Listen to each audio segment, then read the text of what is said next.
शत्रुघ्न वेद प्रकाशा। रिपु माने शत्रु। अब उस आतंकवादी को मारने के लिए शत्रुघ्न जैसे योद्धा की जरूरत है। लेकिन मैं अब ये कहें कि हमारी 14 लाख सेना बॉर्डर पे लगी है तो शत्रुघ्न की क्या जरूरत है।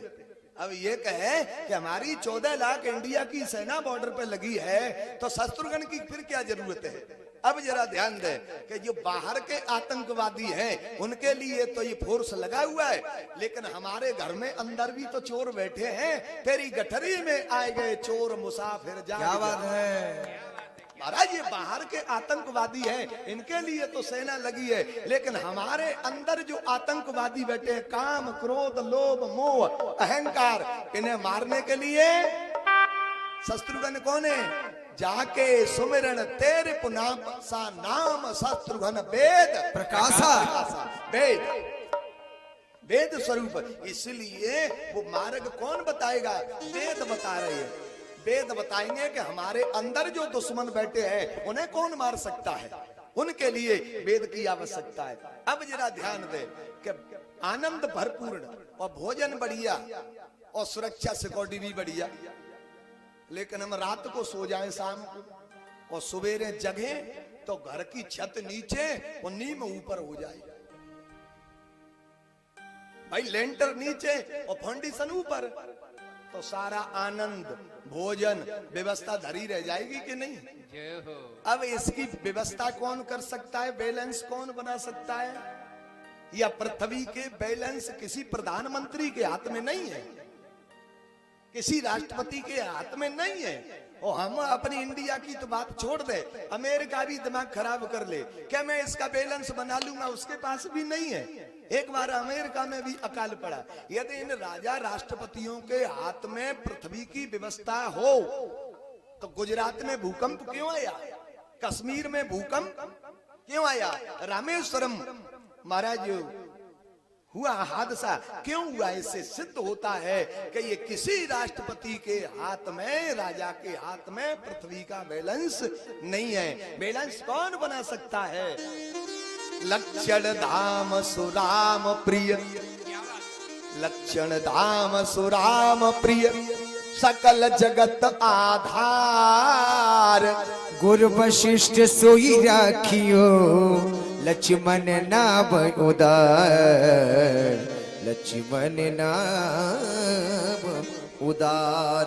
शेष नाग के फण पे पृथ्वी बैठी है, इसलिए गुरु वशिष्ठ जी कह रहे हैं कि धरो धीर कोई सोतचारी, धरो धीर कोई सोतचारी, धरो धीर हुई ये सोतचारी, धरो धीर हुई ये सोतचारी। प्रभु बन विदित भगत भय हारी, प्रभु बन विदित भगत भय हारी। राजे ने यज्ञ करना पड़ेगा। ऐसा यज्ञ हुआ कि श्रृंगी ऋषि वशिष्ठ बुलावा, पुत्र काम शुभ यज्ञ करा, भगत सहित मुने आहुत दीने और प्रगटे अग्नि चरु कर लीने। अग्नि भगवान खीर का प्रसाद लेकर के प्रकट हुए हैं, तीनों रानियों को प्रसाद खिलाया। महाराज तीनों के उधर में ऐसा लगा बालक आए, तीनों माताओं ने पुत्रों को जन्म दिए। देखिए राम कथा के दर्शन करते ही करते, क्या 9 दिन की कथा 2 घंटे में नहीं हो सकती। आप तो सभी समझदार हैं, और 7 दिन का अनुष्ठान होता है उनमें तो क्यों महाराज जी। हाँ तमाम तो ऐसे ही थोड़ा वर्णन करके निकाल देते हैं, लेकिन ज्यादा बोलने से कुछ भी 2 घंटे का समय निकाला है। तो राम चर्चा के दर्शन करते हुए चले। तो महाराज जी ने, वशिष्ठ जी ने भगवान राम लक्ष्मण भरत शत्रुघ्न का नामकरण भी किया है।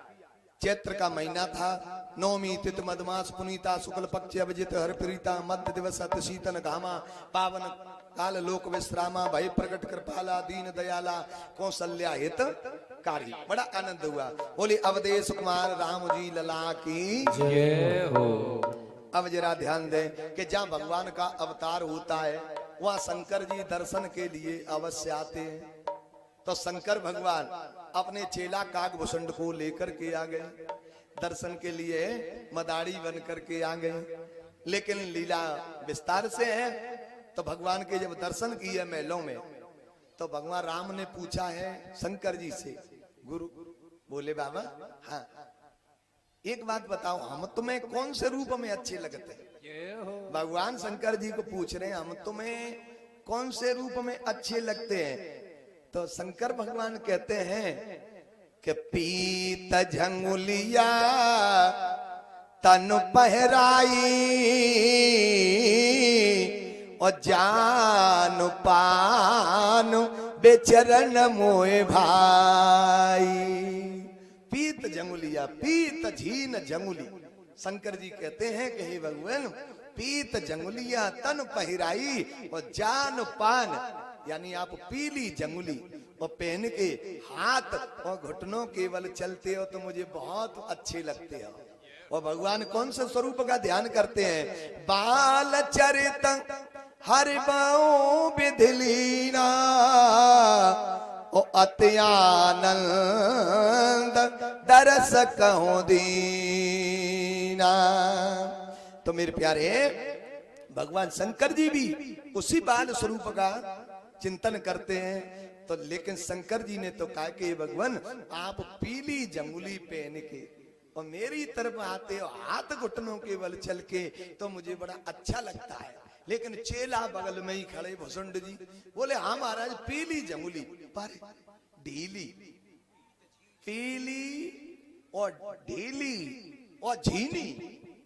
पीली जंगुली तो पहनो, पीत झीन जंगुली, पीली पहनो लेकिन ढीली और वो भी पतली झीनी। अब झीनी क्यों? अब झीनी क्यों? बोले झीनी यूं कि जाते के पीली तो है तो के पीले के अंदर से थोड़ा नीला भी झलकता अंदर का रहे, जो मूल स्वरूप तो नीला है, नीला मुझश्याम मन कुमल, इसलिए वो नीला भी दिखता रहे। बोले बाबा दर्शन करने के लिए चले गए। एक दिन भगवान राम आंगन में खेल रहे, खेलते ही खेलते खम्मा के पास पहुंच गए। खम्मा में एक मणि लगी है और मणि में जैसे ही देखा तो भगवान ने अपनो चेहरा देखो और चेहरा देख के डर गए। डर क्या? लीला है। मैया की गोद में पहुंच गए, कहने लगे मैया हाँ क्या बात है? बोले मुंह ही बचा। भगवान कहते मैया मुंह ही बचा। बोले काहे से, क्या है? तो भगवान कहते हैं हरे प्रतिबिंब देख रघुराई, ऐ भय से भागे चले। प्रतिबिंब देख रघुराई, वैसे भाग चले। जाए बैठे मैया की गोद में, जाए बैठे मैया की गोद में। आए गए जननी की गोद में, आई गए जननी की गोद में। क्या बोले? कहे मोहे बचा ले री माई, भय से भाग चले। प्रतिबिंब देख रघुराई, वैसे भाग चले। प्रतिबिंब देख रघुराई, वैसे भाग चले। भगवान कहते मैया मोहे बच्चा। बोले क्या बात है? हरे देखो मात एक दूजो शिशु। भगवान कहते मैया या खम्मा में मैंने एक लड़का देखा हुए और मेरी तरफ मारने के लिए हाथ बढ़ाए रहूं। देखो मात एक दूजो शिशु, मन खम्मन पड़त लखाई, वैसे भागे चले। प्रतिबिंब देख रघुराई, वैसे भाग चले। मैया मैंने खम्मा में एक लड़का देखा हुआ। मैया समझ गई, कछुना अपनी परछाई देख के डर गए। तब भंग मैया कहती है नहीं कुछ नहीं है, तुमसे भिन्न जो कछु भासत है। अब भगवान ऐसा क्यों कर रहे हैं कि पहले जन्म में ही ये कहा था मनु शत्रुपा ने कि सोई विवेक सोई रहन प्रभु हमें कृपा कर दे। ये पहले जन्म में ही कह दिया शत्रुपा ने कि सोई महाराज सोई विवेक सोई रहन प्रभु हमें कृपा कर दे। तो उस विवेक की भगवान परीक्षा ले रहे हैं कि मैया का कैसा विवेक है। तो भगवान लीला कर रहे हैं कि जब खम्मा में मैंने छोरा देखो है मेरी तरफ आ रहा है। और मैया कहती है नहीं बेटा कुछ नहीं है, तुमसे भिन्न कछु जो भासत वो तुम्हारी परछाई। कछु ना बेटा तू ही है, वो जो कछु संसार में दिखाई दे रहे है वो तो तेरी केवल एक माया है, परछाई है। महाराज तो तरीवान श्रवण कर मैया शिशु को रही गले लगाई, भय से भाग चले। बड़ी लीला। शाम को खेल भगवान घर से खेलने के लिए निकलते हैं। जब खेल विराम होता है तो भगवान कहते हैं भैया हाँ मेरी हार हो गई, मेरी हार हो गई, जीत तुम्हारी हो गई। यानी झूठे खेल में भी भगवान अपनी हार मान रहे हैं। क्यों मान रहे हैं? कि छोटे भाइयों को कष्ट नहीं हो। भाई इन कथाओं से हमें मिलता क्या है? एक मार्गदर्शन, कैसे हमें जीवन जीना चाहिए। तो भगवान राम अपने छोटे भाइयों से कहते हैं भैया हार मेरी हो गई और जीत तुम्हारी हो गई। झूठे खेल में भी अपनी जीत नहीं मान रहे हो। और आज समाज में अपनी में देख लो, जहां सबसे बड़ी लड़ाई मिलेगी वो भाई भाइयों में ही मिलेगी। जहां सबसे बड़ा झगड़ा मिलेगा भाई भाइयों में ही मिलेगा। भाई भाई को समाज में नीचा दिखाने जा रहा है, भाई भाई को कोर्ट में नीचा दिखाने जा रहा है। और तो क्या कहूं, 1 फुट जमीन के लिए जगह के लिए भाई भाई की हत्या कर रहा है। आप पढ़ते हैं महाराज क्या आता है पेपर में? पेपर के 12-14 पेज आते हैं, क्या आता है उनमें? कथा भागवत तो आए ना रही। वो आप ऐड दिलवाओगे इसका कथा का कि हमारे गांव लोहारी में कथा हो रही है तो 100-500 रुपए देंगे। और कहीं कॉर्नर में अखबार में तो चश्मों ते बड़ी मुश्किल से दिखाई दे, बड़ी मुश्किल से चश्मा से नजर पड़े, तब देखा जाएगा कि शमशाबाद लोहारी में ये कथा कहीं क्यों रे लोहारी में कहीं कथा चल रही है। और महाराज कहीं पाप अन्याय हो जाए, पाप अन्याय हो जाए तो उसका कितना बड़ा हेडिंग दिया जाता है कि आज फलानी जगह ये व्यभिचार हुआ। महाराज ये है आज तरक्की। आज हमारी तरक्की ये है कि भगवान के भजन की कहीं चर्चा हो जाए तो कॉर्नर में छाप दिया जाए बहुत कोशिश करने पर। और कहीं अन्याय पाप हो जाए तो पाप की बड़ी स्टोरी बना के लिखा जाता है। हाँ तो आज जहां भी महाराज झगड़ा देखो, लड़ाई देखो, भाई भाइयों में पड़ी है। कोर्ट में समाज में नीचा दिखाने लेके जा रहा है, कुर्सी के लिए घर घर में मार पड़ी है। तू बंद कर दे, नहीं तू बंद हो जाएगा। राधे जय श्री राधे।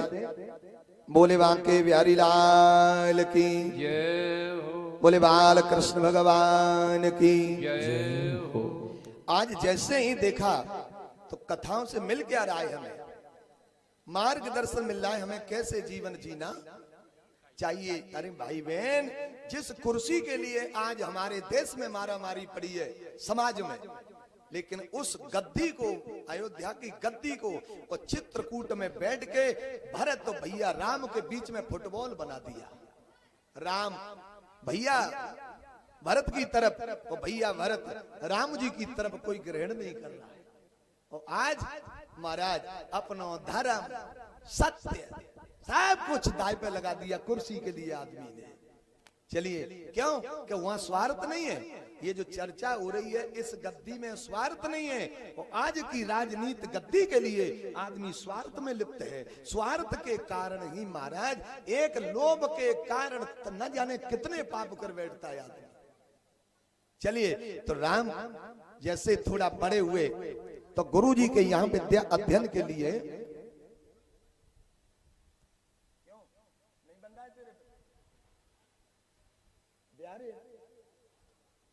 क्या है मुझे बता दो सही क्या है। राधे बोले बांके बिहारी लाल की, जय हो बोले बाल कृष्ण भगवान की। जय हो। जब गुरु वशिष्ठ जी के यहाँ विद्या अध्ययन के लिए भगवान राम गए हैं, थोड़े बड़े हुए, गुरु वशिष्ठ जी के यहाँ गए हैं, तो बाबा लिख रहे हैं थोड़े ही समय में विद्या अध्ययन किया। गुरु गृह गए पढ़न रघुराई, अल्पकाल विद्या सब आई। लेकिन ये भी जरा ध्यान दे, बाबा लिख रहे हैं कि जाकी सहज श्वास श्रुत चारी, और सोहर पड़े यह कौतुक भारी। जाति सहज श्वास श्रुत चारी, सोहर पड़े सो अजर जवारी। जाकी सहज श्वास श्रुत चारी, सोहर पड़े यह कौतुक भारी। जाति सहज श्वास श्रुत चारी, सोहर पड़े सो कौतुक वारी। अब बाबा जी तो लिख रहे हैं जाकी सहज श्वास श्रुत चारी, श्रुति माने वेद। ऐसा कोई होशियार बालक हो कि जिसकी एक श्वास में 4 वेद 6 7 18 प्राण बसे हैं, फिर उसके लिए टीचर मिलेगा कोई ट्यूशन लगाने के लिए? भगवान की एक श्वास में 4 वेद 6 7 18 प्राणों का वास है, और फिर भी पढ़ने गए। क्यों गए? तो बताया है कि गुरु बिन भव निधि तरह न कोई, और जो विरंच शंकर सम होई। आदमी चाहे शंकर जी ब्रह्मा जी के समान ऐश्वर्यशाली हो जाए, लेकिन जब तक जीवन में श्रेष्ठ गुरु नहीं मिलेगा, तब तक जीव भवसागर से पार नहीं हो सकता। विद्या अध्ययन कर घर पे आ गए। इधर बाबा जी लिख रहे हैं मेरे भाई बहन के विश्वामित्र महामुनि ज्ञानी, बसहे विपिन शुभ आश्रम जानी। विश्वामित्र महामुनि ज्ञानी, बसहे विपिन शुभ आश्रम जानी। विश्वामित्र महामुनि ज्ञानी, बसहे विपिन शुभ आश्रम जानी। विश्वामित्र महामुनि ज्ञानी, बसहे विपिन शुभ आश्रम जानी। विश्वामित्र महामुनि ज्ञानी, बसहे विपिन शुभ आश्रम जानी। विश्वामित्र जी कौन है? मुनि। और मुनि नहीं, महामुनि। विश्वामित्र महामुनि ज्ञानी कहाँ रहते हैं? बसहे विपिन, वन में, शुभ आश्रम जानी। देखिए मुनि नहीं महामुनि है, वन में रहते हैं, स्थान पवित्र है। और करते कहाँ है? कि जहां जप जग जोग मुनि करही। तो देखिए मुनि नहीं महामुनि, वन में रहते हैं, स्थान पवित्र है, और कर्म भी बढ़िया है। जहां जप जग जोग मुनि करही, और अति मारीच सुबह हुई डरे। कर्म अच्छा है, कर्म पवित्र है, कर्म पवित्र है और कर्ता पवित्र है, लेकिन फिर भी सफलता नहीं मिल रही है। तो इसका सीधा सा अर्थ है कि चाहे जितना देश पवित्र हो, चाहे कर्म पवित्र हो, चाहे कर्ता पवित्र हो, स्थान पवित्र हो, लेकिन एक चीज बच गई है। वो क्या है? वो है भगवान की कृपा। परिश्रम करें कोई कितना भी, परिश्रम करो चाहे कितना, सफलता मिलती नहीं, निराशा निशा मिटती नहीं। कब तक? जब तक कृपावान उदय होता नहीं, तब तक मुखे चंद आनंद पाकर ही अपना जग जाल लगता है सपना। तन बदले आदमी कितना भी, पर बिना प्रभु के भजन के कभी जन का जीवन बदलता नहीं है। हार गए गाद तने मन चिंता व्यापी, और हर बिन मरे न निश्चर पापी। पापी। हार गए, हार तो गए, पर हारते ही उन्हें हरि याद आ गए। विश्वामित्र जी राक्षसों से हार गए, पर हारते ही उन्हें हरि याद आ गए। तो विचार कर लें, हार अच्छी है कि जीत? हार अच्छी है कि जीत? हार अच्छी है, क्योंकि हार के आदमी यदि भगवान से जुड़ जाए तो वो हार अच्छी है, और वो जीत अच्छी नहीं है कि जीत के आदमी अभिमान से जुड़ जाए। जय हो। जीत अच्छी नहीं है कतई, अभिमान से यदि जुड़ जाए तो वो हार अच्छी है कि हार के व्यक्ति भगवान से जुड़ जाए। तो विश्वामित्र जी हार गए, और हारे को हरना। विश्वामित्र जी हार गए, हारते ही उन्हें हरि याद आ गए। गाद तने मन चिंता व्यापी, और हार में न मर निश्चर पापी। पापी। हार तो गई, और हारते ही हरि याद आ गए। अब सोचने लगे तो क्या करूं। तब मुनिवर मन कीन विचारा, प्रभु अवतरे हरणमय भारा। प्रभु का अवतार अयोध्या में है गए, क्या मैं अब जाऊं अयोध्या? लेकिन जाऊं कैसे, क्यों कि महाराज श्री दशरथ जी के जो पुरोहित हैं श्री वशिष्ठ जी से तो मेरा जिंदगी भर का झगड़ा है। क्योंकि विश्वामित्र जी ने वशिष्ठ जी के 100 पुत्रों का कत्ल कर दिया। लड़ाई कर रही है, लेकिन सोच रहे हैं कि वो उनके पुरोहित में कैसे जाऊं। अब आ गई व्यक्तिगत, अब आ गई शारीरिक व्यक्तिगत। जब तक आदमी निजी मान सम्मान स्वार्थ से ऊपर नहीं उठेगा, तब तक देश और लोक हित का कार्य कर नहीं सकता। विश्वामित्र जी संतों से कहते हैं आप यज्ञ को सुसुप्त बंद रखो, और मैं अयोध्या जा रहा हूं। और विश्वामित्र जी चले, सोच रहे हैं कैसे जा रहे हैं कि इस बहाने जाऊंगा आंसू बहाने के लिए, इस बहाने जाऊंगा आंसू बहाने के लिए, इस बहाने जाऊंगा आंसू बहाने के लिए, इस बहाने जाऊंगा आंसू बहाने के लिए। और प्रभु की दी हुई जिंदगी में प्रभु को पाने के लिए, प्रभु की दी हुई जिंदगी में प्रभु को पाने के लिए, प्रभु की दी हुई जिंदगी में प्रभु को पाने के लिए। विश्वामित्र जी चले, सरयू में स्नान किया, महलों पर पहुंच गए। द्वारपाल खड़े हैं, उनसे कहा कह दो महाराज से क्या कि विश्वामित्र जी आए। द्वारपाल महलों में जाते हैं, कहा महाराज हाँ के मुनि विश्वामित्र जी पधारे हैं। विश्वामित्र जी आ गए, हाँ। और विश्वामित्र जी का नाम सुनते ही श्री दशरथ जी की आंखों में आंसू आ गए। वहां वशिष्ठ जी बैठे हैं। वशिष्ठ जी ने पूछा राजन क्या बात है? बोले कुछ नहीं। तो कि ये आंखों में आंसू? बोले आंसू तो तुमने ही दिए महाराज। बोले मैंने कैसे? कि तुमने मेरे बेटा का नाम रामचंद्र धर दिया।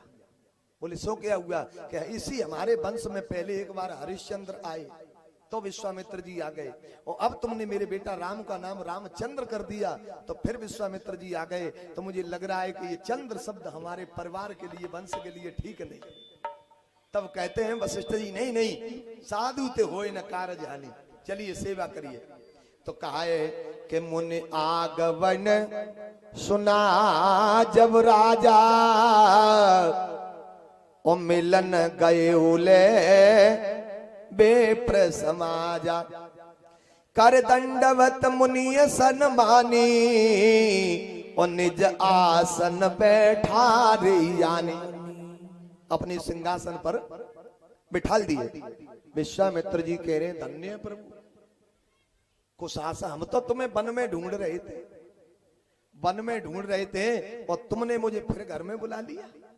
और कुशासन पर बैठता था तो सिंहासन पर बिठाल दिया, और फलाहार करता था तो विविध भांति भोजन कर बाबा। तब भगवान आए, राम लक्ष्मण चारों भाई।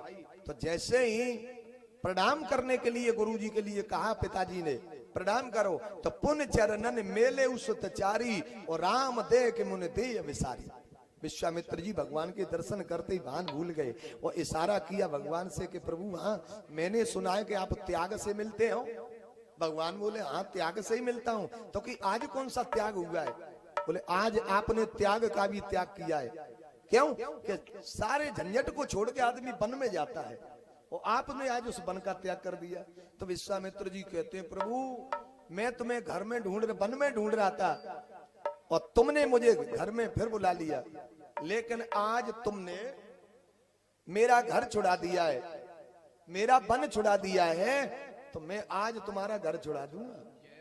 विश्वामित्र जी इशारा कर रहे हैं कि आज तुमने मेरा बन छुड़ा के घर में बुला लिया है तो आज मैं तुम्हारा घर छुड़ा दूंगा। लेकिन एक बात जरूर है महाराज, इशारा कर रहे हैं कि यदि राक्षसों का नाश कर और तुमने मेरा बन वसा दिया कल, यानी तुमने मेरा बन वसा दिया तो मैं वचन दे रहा हूं कि मैं परसों तुम्हारा घर वसा दूंगा। तुमने यदि तुमने मेरा बन वसा दिया तो मैं तुम्हारा घर वसा दूंगा। बोले ठीक। तो विश्वामित्र जी से पूछा महाराज श्री दशरथ जी ने, कहिए गुरुदेव कैसे आगमन हुआ? तो कहते हैं असुर समूह सतावह मोही मैं जाचन आयो द्रपतोई। असुर समूह सतावह मोही मैं जाचन आयो द्रपतोई। महात्मा जी कहते हैं मुझे राक्षस परेशान कर रहे हैं। तो श्री दशरथ जी कहते हैं तो मैं चलूं? बोले नहीं। सेना भेजूं? नहीं। धनुष बाण ले चलूं? बोले नहीं, तुम्हारी जरूरत नहीं है। बोले क्यों? मैं राक्षसों को मार नहीं सकता? महात्मा जी कहते हैं मार तो मैं भी सकता हूं, तुम तो धनुष बाणों से मारोगे और मैं उन्हें जला के भस्म कर देता। देखिए बोल रहा है, मैं उन्हें जला के भस्म कर देता। लेकिन महात्मा ही मारने लग जाए तो फिर साधुता का होगा क्या? मुझे राक्षस परेशान कर रहे हैं लेकिन मैं मारने वाले को लेने नहीं आया हूं। बोले तो मैं तारने वाले को लेने आया हूं। बोले तारने वाला कौन है? बोले अपने गुरु से पूछो नरेश, तुम्हारे घर जन्मे सर्वे। कौन?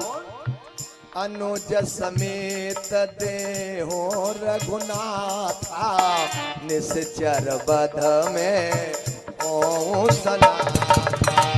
अनुज समेत देवो रघुनाथा निश्चर बध में ओ सनाथा।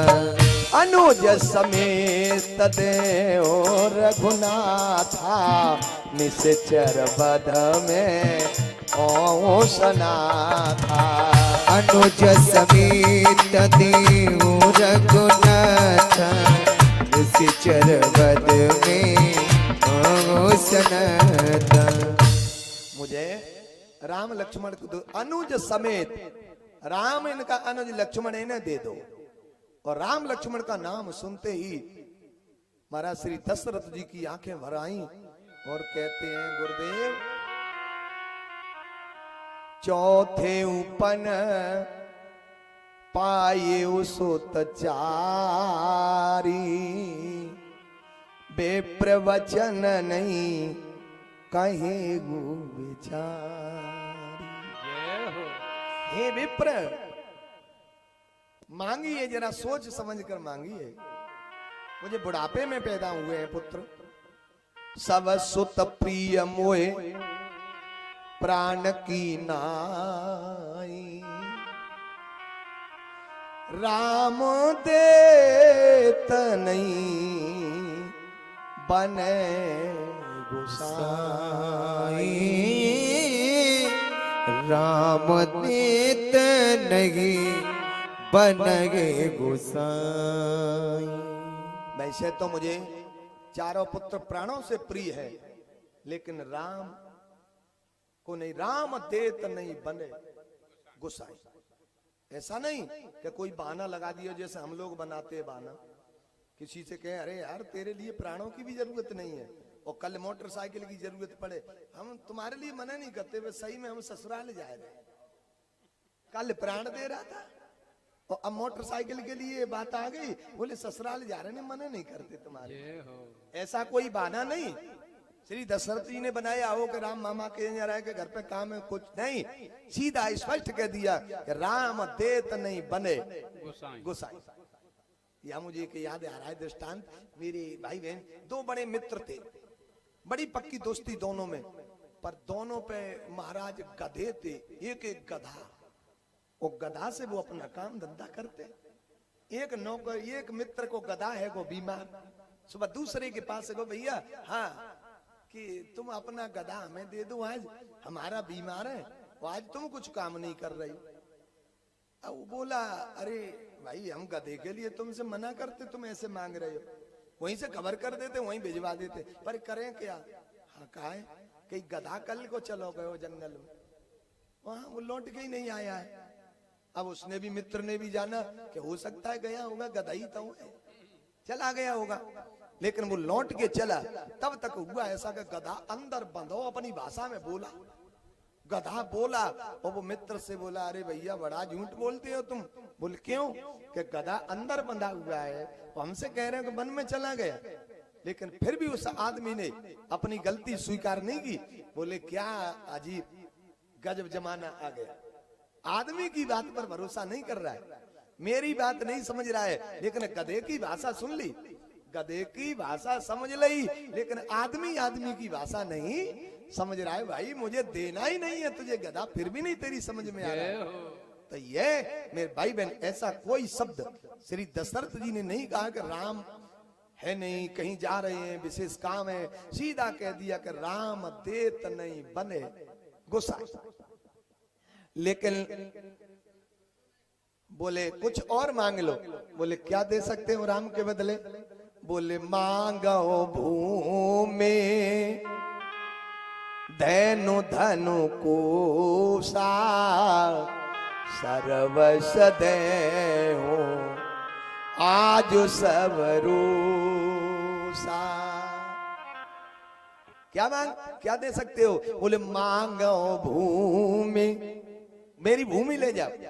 बोले भूमि नहीं, जिस सारी भूमि ने जिस तत्व को पुकारा, मुझे वो तेरा राम चाहिए। बोले मांगो भूमि धनु, धनु में से गाय, मेरी गाय ले जाओ। अच्छा गाय, तेरी गायों से बढ़िया मेरे घर में गाय है। विश्वामित्र जी कहते हैं राजन, तुम्हारी गायों से बढ़िया गाय मेरे आश्रम में है, मेरे पास एक ही गाय नहीं थी, कामधेनु, जिसके कारण तेरे जो गुरु से मेरा झगड़ा हुआ। मांगो भूमि धनु, गाय ले जाओ। बोले नहीं, मुझे गाय नहीं, मुझे सारी पृथ्वी ने जो गाय का रूप धारण कर वह उस परम तत्व को पुकारा, मुझे वो तेरा राम चाहिए। मांगो भूमि धनु धनु, मेरा धन ले जाओ। बोले धन आज तेरा है, कल तेरे पिता का था, उससे पहले उसके पिता का था, और मैं तेरे राजा हरिश्चंद्र तक की जानता हूं, जिसकी समाज में हमारी में कोई कीमत नहीं धन की। जिस कौड़ी को 2 पैसे का धन, मैं क्या करूंगा, मुझे धन तो चाहिए, लेकिन तेरा ये खजाने का धन नहीं चाहिए। बोले क्या चाहिए? कि धनवंता सोई जानियो जप राम नाम धन, वो जो संतों का धन है, मुझे वो तेरा राम चाहिए। मांगो भूमि धनु धनु पूषा, मेरा सिंहासन ले लो। बोले सिंहासन पे तो बैठे ही है, सिंहासन पे तो बैठे ही हैं, लेकिन मुझे तेरा सिंहासन नहीं चाहिए। बोले तो मैं सिंह लेने नहीं आया, मैं सिंहासन लेने नहीं आया हूं, मैं तेरा सिंह लेने आया हूं। अब सिंह कौन है? बाबा टीका मारते हैं कि पुरुष सिंह दो वीर, हर्ष चले मुन भय हरन। अच्छा तो की और क्या दे सकते हो? ये 2 अक्षर से ज्यादा नहीं पढ़े हो। अच्छा देखिए विचित्र बात, मांगो भूमि 2 अक्षर, धनु 2 अक्षर, धनु 2 अक्षर, कोसा 2 ही अक्षर। बोले राम के बदले ये 2 अक्षर से ज्यादा नहीं कुछ पढ़े हो? बोले तो 2.5 कर देंगे। जय श्री राम। 2 अक्षर नहीं तो 2.5 कर देंगे। बोले क्या दे सकते हो और ज्यादा? बोले मैं अपने प्राण दे दूंगा, मेरे प्राण ले जाओ, लेकिन राम को नहीं। बोले प्राण दे सकते हो, मैं प्राण दे सकता हूं, लेकिन राम को नहीं। बोले क्यों? राम को इसलिए नहीं दे सकता कि राम तो मेरे प्राणों का प्राण है, मैं प्राण मेरे हैं और राम मेरे प्राणों का प्राण है, इसलिए मैं नहीं दे सकता। सब सुत प्रिय मोहे प्राण की नाई, पर राम देत नहीं बने गुसाई। गुसाई। अब यहाँ अंदर से तो गदगद हो गए विश्वामित्र जी, लेकिन ऊपर से गदगद क्यों हो रहे हैं कि धन्य है राजन, इसी प्रेम के कारण आज तेरे घर में ब्रह्म। तो इनकी आवाज बना के दे दी नहीं तो ये बोलना रही यहां नहीं आ रही है। राधे, जय श्री राधे। इनकी बना राधे।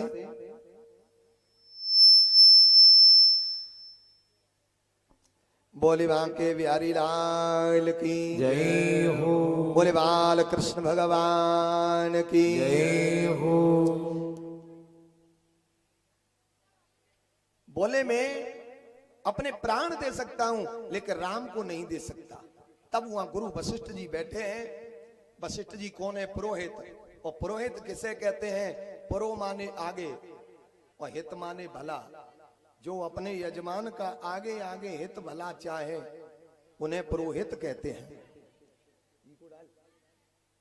उन्हें पुरोहित कहते हैं। तो वशिष्ठ जी ने तब वशिष्ठ बहुविध समझावा, नृप संदेह नाश कहूं बाबा। तब वशिष्ठ जी ने कहा राजन, राम लक्ष्मण को गुरु जी के साथ भेज दो। इनके जन्म कुंडली के नक्षत्र ये भी बता रहे हैं कि इनका विवाह होना है। महाराज बोले तो भेज दो। तो गुरु जी से राम से कहा, राम जी गुरु जी के साथ जाओ। लेकिन भगवान राम कहते हैं कि गुरु जी हमने एक माता जी से मिलने अंदर। अब सोचा विश्वामित्र जी ने कि अब बात बिगड़ गई, क्योंकि बड़ी मुश्किल से तो पिताजी को तैयार कर पाए हो और राम अंदर जा रहे हैं। तो माँ की ममता बड़ी विलक्षण होती है। कहीं कौशल्या ये न कह दें कि मैं राम को वन में नहीं जाने दूंगी, तो काम बिगड़ा। और ये सोचा कि यहीं से ले चले तो बच्चे का संस्कार बिगड़ा, यहीं से ले चले तो संस्कार बिगड़ा, और अंदर जाते हैं तो काम बिगड़ा। हुई समस्या कि यदि गुरुजी सोच रहे हैं कि यहीं से सीधा राम को पकड़ के ले चलें तो काम तो बन जाएगा लेकिन संस्कार बिगड़ जाएगा, और राम अंदर जाते हैं तो काम बिगड़ सकता है।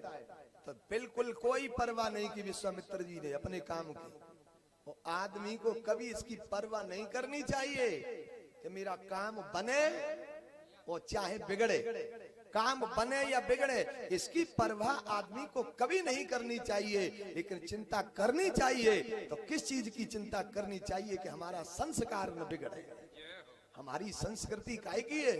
हमारी भारतीय संस्कृति ही संस्कारों की है। तो ऐसी चिंता थी पहले। महात्मा जी ने कह दिया कि मेरा काम बने चाहे बिगड़े कोई परवाह नहीं है, लेकिन बच्चों का संस्कार नहीं बिगड़ जाए। तो आज गुरुजी ने कह दिया जाओ कौशल्या के पास, भेज दिया। और इधर कौशल्या के पास गए। भगवान कहते माता जी हम गुरुजी के साथ जा रहे हैं। कौशल्या माँ धन्य है, कहती है बेटा जल्दी जाओ, गुरुजी रूठ न जाए। ये भी माँ है, माँ है, वन में बच्चे को भेज रही है। और आजकल की भी माताएं हैं। दो महात्मा आ रहे हो निकल के और रास्ता में दरवाजे पे लाला रोए रहो है छोटा नाती बेटा। तो मम्मी कहते चुप है जा, बाबा आ रहा, बाबा ले जाएगा, बाबा ले जाएगा, बाबा ले जाएगा। कोई खेल है मजाक है कि बाबा ले जाएगा? बाबा की चिंता मत ही करो कि बाबा ले जाएगा। बाबा तो करोड़ों जन्मों का पुण्य उदय होगा तब कोई बाबा छोरा को ले जाएगा। चिंता तो उसकी करो कि कहीं ये बंबई नहीं पहुंच जाए वो नाचने वालों में, सो अपना जीवन बिगाड़ ले और लाखों लोगों का औरों का बिगाड़ दे, करोड़ों का दिखाई टीवी पे उनको। चिंता उसकी करनी चाहिए कि कहीं बंबई नहीं पहुंच जाए ट्रांसफर बन के। ये बाबाओं के साथ जाना कोई खेल मजाक नहीं है। लेकिन आज बच्चे को डराया जा रहा है। मेरी हरिद्वार ऋषिकेश गीता भवन में कथा चल रही थी राम झूला के पीछे। महाराज गीता भवन में कथा ऋषिकेश चल रही थी।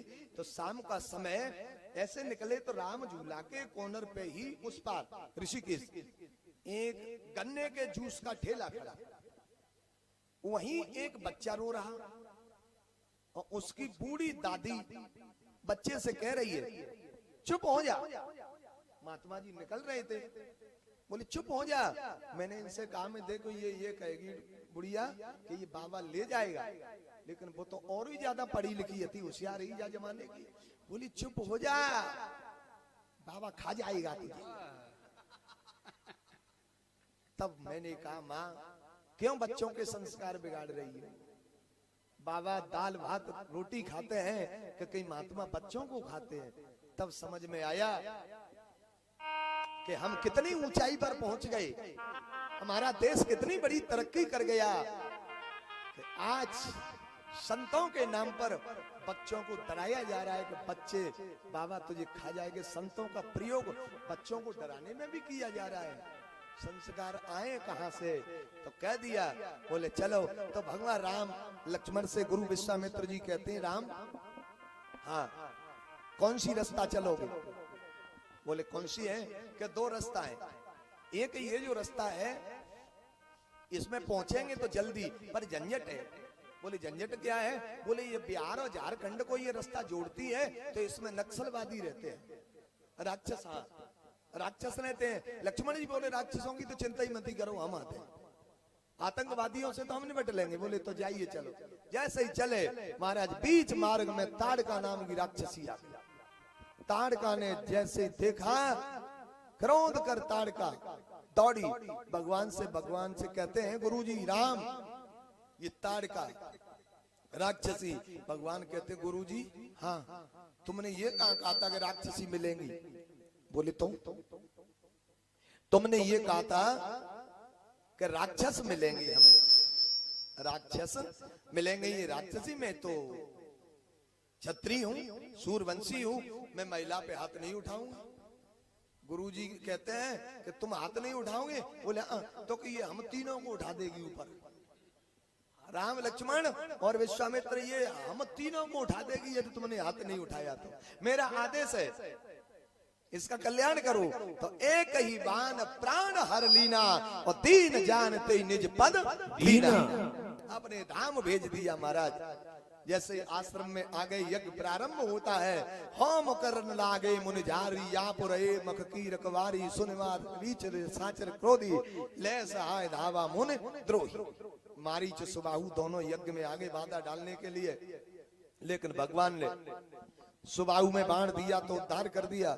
मारीच की तरफ देखा, बोले अभी इसकी तो जरूरत पड़ेगी, हम वन में जाएंगे तो मृग बन के कौन आएगा। तो भगवान का बाण अखंड, चाहे आदमी के लगा चाहे पशु के लगा, महाराज उसे गोलोक धाम मिला। तो भगवान ने देखा कि मारीच के अभी अखंड बाण नहीं देना है, खंडित बाण दिया। ऐसो बाण दियो के बिन फरमान राम ते ही मारा, बिन फरमान राम ते ही मारा, बिन फरमान राम ते ही मारा, बिन फरमान राम ते ही मारा। सत जो जन गा सागर पारा, सत जो जन गा सागर पारा। यज्ञ पूर्ण हुआ। श्लोक कह रहा है, ये लोक वीर समित उदान रही समुग्रम, सीता स्वमृगये त्रस्तोपनीतम। तब तक एक पत्र का धनुष यज्ञ की जनकपुर से आश्रम में आ गए। गुरुजी पढ़ रहे थे, राम जी पूछ रहे, गुरुजी ये पत्र कहां से आया है? बोले ये यज्ञ का पत्र है। किसका यज्ञ? बोले ये एक राज ऋषि का यज्ञ है, आज जो पूर्ण हुआ है। ये तो ब्रह्म ऋषि का यज्ञ था, पूर्ण करा दिया। और ये जो पत्र आया है ये एक राज ऋषि का यज्ञ है। इसमें भी जो राक्षस है कौन है? यहाँ तो मारीच और सुबाहु थे। और जो यज्ञ का ये पत्र आया है इसमें रावण और बाणासुर दोनों गुरु भाई बैठे। तो ऐसे यज्ञ को भी पूर्ण करा दो। बोले चले। तो जैसे धनुष यज्ञ सुन रघुकुल नाता, हर्ष चले मुनिवर के साथ। चले जा रहे हैं, बीच मार्ग में गौतम पत्नी अहिल्या जो पत्थर की शिला बन के पड़ी थी, चरण की रज से, चरण रज से ही भगवान पूछ रहे हैं, गुरुजी ये पत्थर की शिला क्या है? बोले अपना चरण लगा दो। बोले पहले इसे बताओ तो सही क्या है। बोले गौतम नार श्राप बस उपल दे धर धीर, चरण कमल रज चाहती कृपा करो रघुवीर। गौतम पत्नी अहिल्या पत्थर की शिला बनी श्राप के कारण, और ये इंतजार कर रही है चरण लगा दो। तो भगवान कहते हैं गुरुजी मैं क्षत्रिय हूं और ये ब्राह्मणी है, और मैं अपना चरण लगाऊंगा तो मुझे पाप लगेगा। भगवान राम पाप से डर रहे हैं, लेकिन आज का आदमी पाप से नहीं डर रहा है, भगवान डर रहे हैं। बोले मैं प्रणाम करूंगा। गुरुजी ने कहा कि प्रणाम करने से इसका कल्याण नहीं होगा, ये चरण रज का इंतजार कर रही है। तो महाराज भगवान ने अपना चरण उठाया, जो धूल लगी थी रज के कण हवा के झोंका से दो लगे, और महाराज उन्हें सदगति मिली, आगे बढ़ गए। जैसे ही जनकपुरी मिथिला नगरी पहुंच गए विश्वामित्र जी, और जब जनक जी को पता चला तो दौड़ के आ गए, प्रणाम किया और कहते हैं आज मेरी नगरी पवित्र हो गई, मेरा जीवन धन्य हो गया।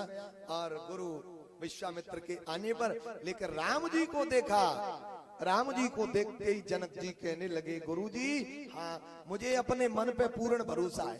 काहे को कि ये जैसे चकोर का ध्यान चंद्रमा में रहता है, ऐसे ही मेरा मन निराकार निर्गुण में रहता है। लेकिन आज मेरा मन निराकार से क्यों हट रहा है? कैसे? सहज विराग रूप मन मोरा, सहज विराग रूप मन मोरा, सहज विराग रूप मन मोरा, सहज विराग रूप मन मोरा, अकित होत जिमें चंद्र चकोरा, अकित होत जिमें चंद्र चकोरा। मेरा मन इन बालकों की तरफ खिंच रहा है। ये बालक राजकुमार हैं या ऋषि कुमार है, कौन है? तब विश्वामित्र जी ने कहा है कि रघुकुल मन दशरथ के जाए, और मम हित लागे नरेश पठाए। अयोध्या नरेश महाराज दशरथ जी के बेटा राम, इनके अनुज लक्ष्मण।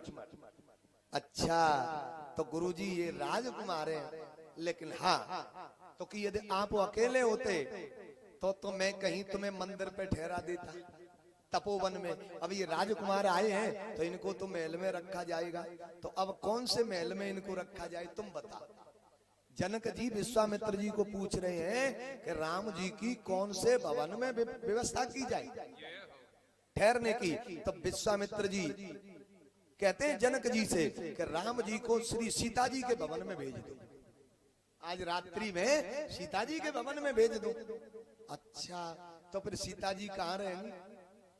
बोले सीता जी हमारे भवन में आ जाएंगी। विश्वामित्र जी कहते हैं, विश्वामित्र जी कह रहे हैं कि राम जी को तो भेजो किशोरी जी के भवन में, और किशोरी जी आ जाएंगी हमारे भवन में। अब जरा ध्यान दें ऐसा क्यों? राम कौन है? राम ब्रह्म, सीता कौन है? भक्ति। यदि भगवान भक्ति के भवन में पहुंच जाए तो भक्ति का जीवन धन। और विश्वामित्र जी कौन है? भक्त। और सीता जी कौन है? भक्ति। और भक्ति भक्त के भवन में आ जाए तो भक्त का जीवन सफल हो जाएगा।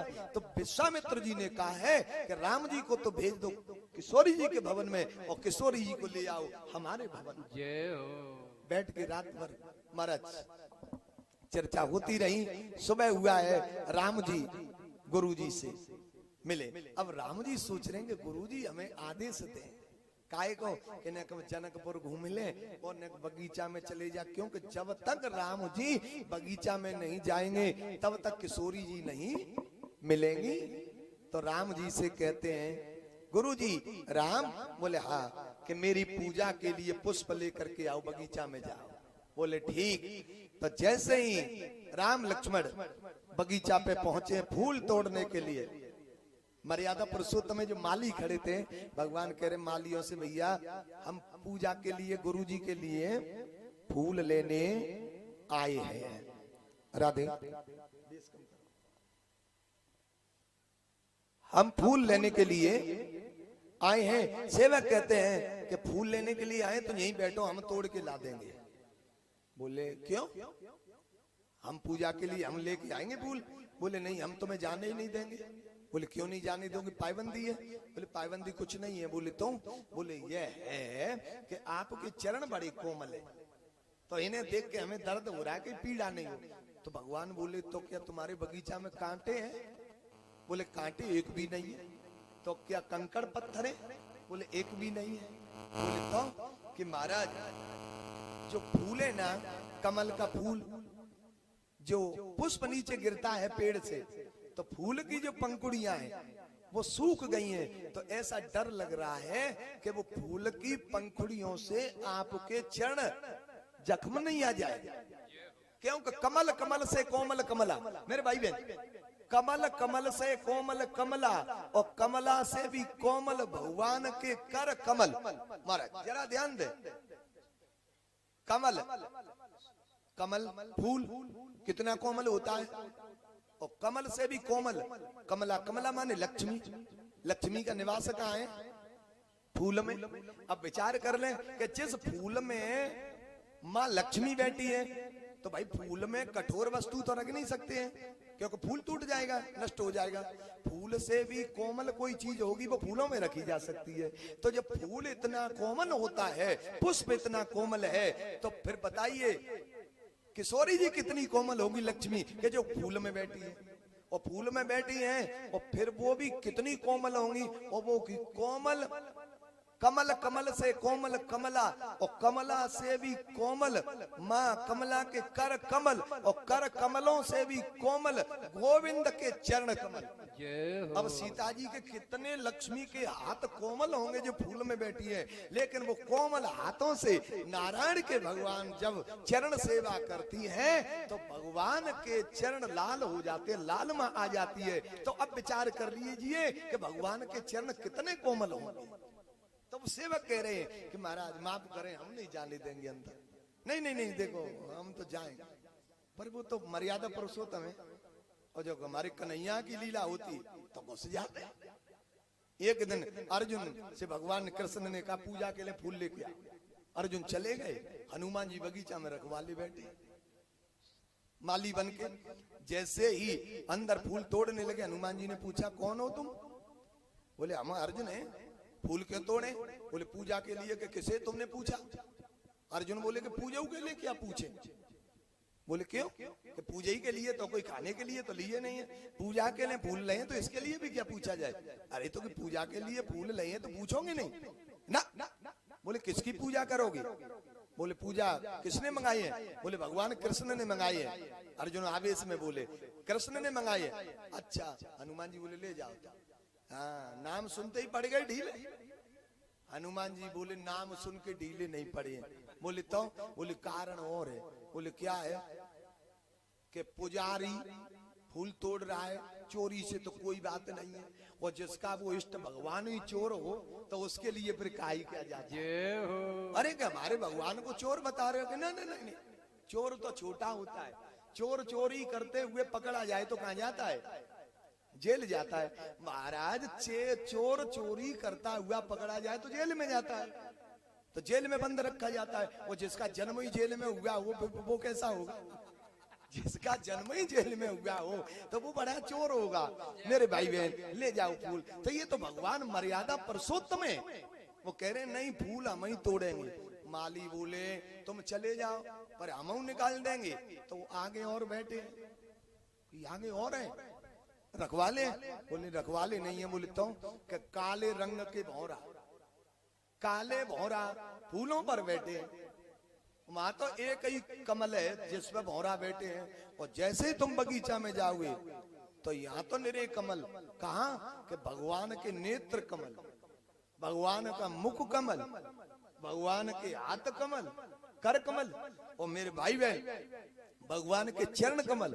यहाँ तो नरे कमल ही कमल हैं। तो वो एक फूल पे जो काले भौरा बैठे हैं, अब उन्हें ये एक समूह दिखाई देगा कमलों का, तो सारे बगीचा के भौरा आके इन कमलों पे बैठ जाएंगे, तो तुम आगे कैसे चलोगे। जय हो। बड़ा सुंदर भाव दर्शाया है। भगवान राम अंदर जाते हैं बगीचा में, फूल तोड़ रहे हैं। इधर सीता जी भी आजकल उसी बगीचा में फूल तोड़ रही हैं सखियों के साथ। तो एक सखी फूल तोड़ते तोड़ते बगीचा की शोभा देखते देखते वहां पहुंच गई जहां राम लक्ष्मण फूल तोड़ रहे हैं। भगवान को देखा, दौड़ करके आ गई।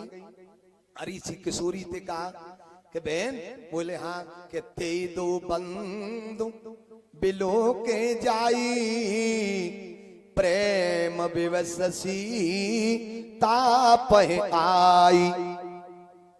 सीता जी के पास आ गई, कहती है बहन, बोले हाँ, कि देखन बाग कुमर दो आए अबय किशोर सब भांति सुहाए। जय हो। सखी बोली बहन, दो राजकुमार ऐसे आए बगीचा देखने के दर्शन कर ले तो जीवन धन्य हो जाएगा। है बगीचा देखने कैसे हैं? सखी कह रही है, श्याम गौर किने कहो बखानी और गिरा अनैन नैन बिन बानी। बहन, आंखों ने देखा है पर आंखों के पानी तो है ही नहीं। यदि आंखें देखे बाणी बोले तो फर्क पड़ सकता है। दिखा दूं, चलो। उंगली पकड़ी सीता जी को ले गई सखी, वहां खड़ा कर दिया ले जा करके। जहाँ राम लक्ष्मण फूल तोड़ रहे हैं, लेकिन राम लक्ष्मण इधर और किशोरी जी उधर। बीच में एक बेल झुकी है और बेल पर्दा का काम कर रही है। दर्शन होने में विलंब हो रहा है। वो सखी बगल में खड़ी, उसने बेल पकड़ी, ऐसे हटा दिया जैसे कोई पुजारी मंदिर का पर्दा हटाते और भक्त भगवान के दर्शन कर ले। लिखा लिखी की बात नहीं, लिखा लिखी की बात नहीं, देखा देखी की बात। जब दूल्हा दुल्हन मिल गए तो फीकी पड़ी बारात।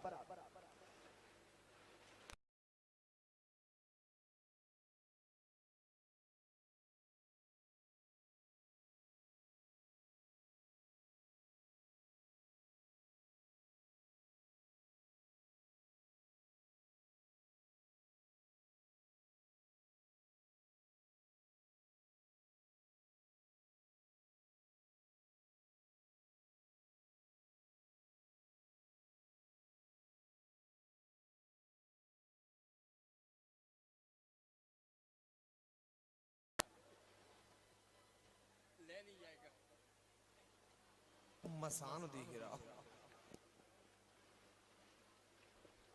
राधे श्याम बोले बांके बिहारी लाल की जय हो।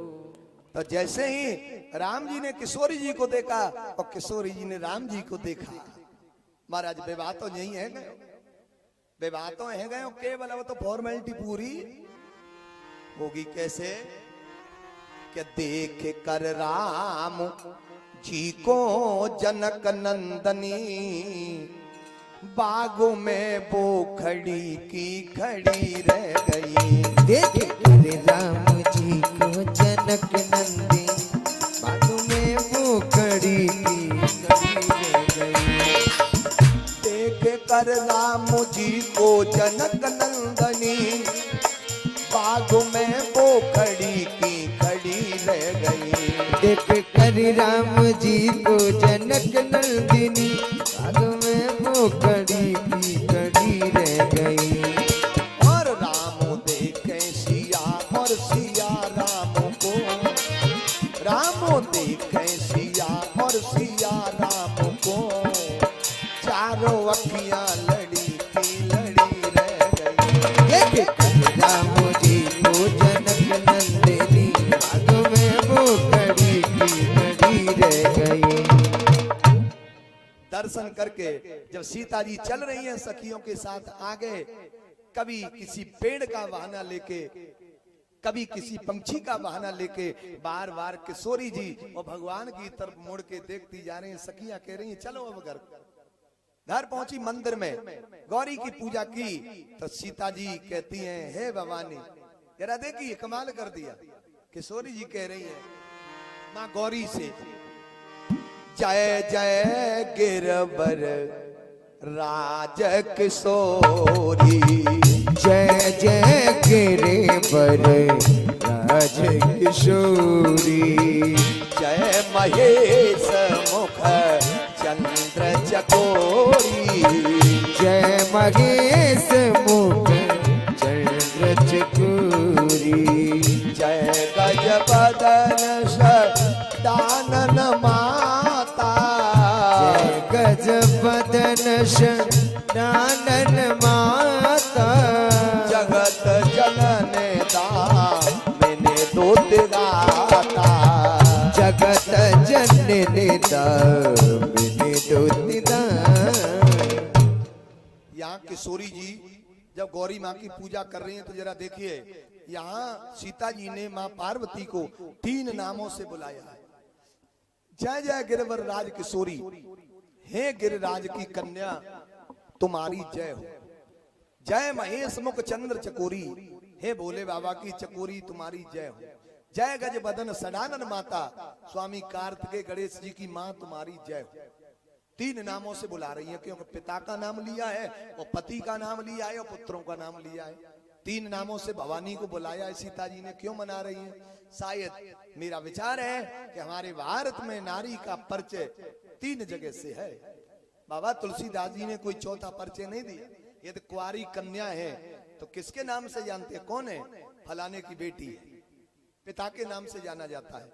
यदि विवाहित है, कौन है? फलाने की पत्नी है, पति के नाम से जाना जाता है। और कोई बूढ़ी अम्मा के रूप में है, बोले ये कौन है? बोले ये फलाने की माँ है या दादी है। चौथा कोई परिचय नहीं है। इसीलिए किशोरी जी 3 नाम ले रही है। जय जय गिरवर राज किशोरी, हे गिरिराज की कन्या। पिता का नाम क्यों ले रही है? सीता जी कहना चाहती हैं कि हे भवानी, जैसे तुम्हारे पिता हिमाचल का हिमगिर का नाम रोशन हुआ है, तो मुझे आशीर्वाद दे दो कि मेरे पिता जनक का नाम रोशन हो जाए। भोले बाबा का नाम ले रही हैं, जय महेश मुख चंद्र चकोरी। तो शायद सीता जी कहना चाह रही हैं, हे भवानी, जैसा तुम भोले बाबा की चकोरी बन गई हो, तो हमें वो आशीर्वाद दे दो कि कल धनुष टूटे हम राम की चकोरी बन जाए। और पुत्रों का नाम ले रही हैं, जय गज बदन सडानन माता। तो कहना चाह रही हैं कि हे भवानी, जैसे तुम्हारे 2 पुत्र हैं स्वामी कार्तिकेय गणेश जी, तो मुझे भी आशीर्वाद दो कि मेरे भी लव कुश जैसे 2 पुत्र हो जाए। महाराज इधर सखियां भी कह रही हैं, सखियां भी गा रही हैं, कह रही हैं, क्या कह रही हैं? मन जाए राचे मिले सो बर सहज, सुंदर सावरों करुणा निधान सुजान शील स्नेह जानत रावर। हमारी लाडली बर मिले तो कौन सो, जो हम बगीचा में देख के आए। सखियां कह रही हैं सहज, सुंदर, सामर। अब काऊ को कारो छोरा हो तो करौली की जात करनी पड़ेगी तब ब्याह होगा।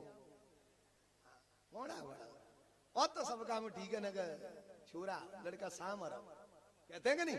हाँ सामर महाराज। पर ओ महाराज एक और बात बता, ऊपर को कालो तो ठीक है, और ऊपर को गोरो अंदर को काला। आपको रुलाएगा जियोगे तब तक, वो आपकी बेटी को रोना पड़ेगा। अंदर का काला ऊपर का उजाला। लोग ये कहते हैं बड़ा मोड़ा सुंदर है, अंग्रेज सोला। अच्छा मारा कैसी उपमा दे रहे हैं? अरे मेरे भाई बहन, सामने तो मेरे कन्हैया भी थे। विचार करना चाहिए कि ये आज हमारे भारत की बेटियों के लिए बड़ी ये दुखद घटना है, खबर है मेरे भाई बहन, कि हमारा देश तरक्की कर रहा है कि ये विदेशी कन्या, नेपाल की है, अदर कंट्री है, विदेशी कन्या वो हमारे भारतीय दूल्हा लड़का के साथ विवाह करने के लिए मंदिर में मनौती मना रही है। और आज 100% महाराज पशु जीवन जीने वाले विदेशी लोगों के साथ आज हमारी बेटी वो विवाह करने के लिए दौड़ रही है। ये है हमारे देश की तरक्की। स्वामी विवेकानंद ब्रिटेन गए तो उन्होंने अपने प्रवचन में ये कहा था, प्रकांड विद्वान विदेशियों के समक्ष, कि आपकी महिला तो मिट्टी की यानी कांच की प्याली है, वो हमारे भारत इंडिया की महिला ये मिट्टी का सकोरा है, मिट्टी का सकोरा और कांच की प्याली। तो विदेशी ताली बजाने लगे क्योंकि मिट्टी का तो सकोरा सब जानते ही हैं, और कांच की प्याली तो दम दम चमकती होती है। तो उन्होंने ये जाना कि ये भारतीय संत अपनी महिलाओं की यानी को बड़ाई कर रहा है, यानी मिट्टी की प्याली बता रहा है और हमारी महिलाओं को कांच की प्याली। तो ये लालच, ये कुछ पैसा चाह रहा है। लेकिन प्रकांड विद्वान स्वामी विवेकानंद जी कहते हैं कि कांच की प्याली होती है, 50 लोग भोजन कर जाते हैं, वो अलमारी में धर दिया जाता, फेंका नहीं जाता। और एक मिट्टी का सकोरा होता है, किसी पंगत में एक व्यक्ति के सामने धर दिया जाए तो फिर दूसरे को नहीं परोसा जाता, उसे फेंक दिया जाता है। हमारी यहाँ की ये संस्कृति है कि हमारे राजा की बेटी का विवाह भिखारी के साथ हो जाए, उसी पुरुष के साथ अपना जीवन निर्वाह कर देती है। यह है हमारे भारत की संस्कृति मेरे भाई बहन। और आज कहां से आई है ये डिवोर्स देना? ये हमारी संस्कृति नहीं है कि चलो तलाक दे दो, डिवोर्स हो जाए दीवानी पे। ये हमारे भारत की ये कथा नहीं है, ये तो विदेश से ला करके डाला है हमारे यहाँ इस संस्कृति को नाश करने के लिए मेरे भाई बहन। जय हो। चलिए चित्त की वृत्ति कथा से ही लगा दें मेरे भाई बहन। तो आज सखियां कह रहे कि हमारी लाडली है बर मिले, तो जो बगीचा में देख करके आए हैं वो लाइए। तो मेरे भाई बहन इधर राम लक्ष्मण जी फूल लेकर के गुरु जी के पास आगे पुष्प धर दिए। तो गुरु जी ने कहा राम फूल तो ले आए पर फल नहीं लाए, भोग काहे को लगे पूजा के लिए, तो फल और फूल दोनों चाहिए। तो फूल ले आए पर फल नहीं लाए। लक्ष्मण जी कहते हैं कि पुष्प सुमन ले आए, कि सुमन तो ले आए राम पर मन कहां दे आए। सुमन माने फूल, सुमन तो ले आए पर स्व मन, मन कहां दे आए। तो भगवान ने गुरु जी को बताया, गुरु जी हम बगीचा में गए, जनक जी की कन्या किशोरी सीता जी बगीचा में हमें मिली। गुरु जी ने कहा हमें पता है, इसीलिए हमने तुमको वन में बगीचा में भेजा था। लेकिन फूल फल, तो लक्ष्मण जी कहते हैं गुरु जी हाँ हम कौन है तुम्हारे? बोले हमारे तुम चेले। और आप? बोले हम गुरु। तो कि एक बात तो बताओ, चेला फल देता है क्या गुरु? जय हो। फल कौन देता है? चेला तो फूल ही दे सकता है, फल देने का काम गुरुजनों का होता है।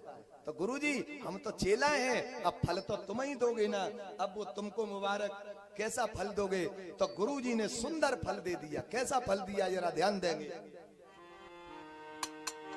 कैसो फल मनोरथ होए तुम्हारे, राम लखन सोने भाई वो सुखारी।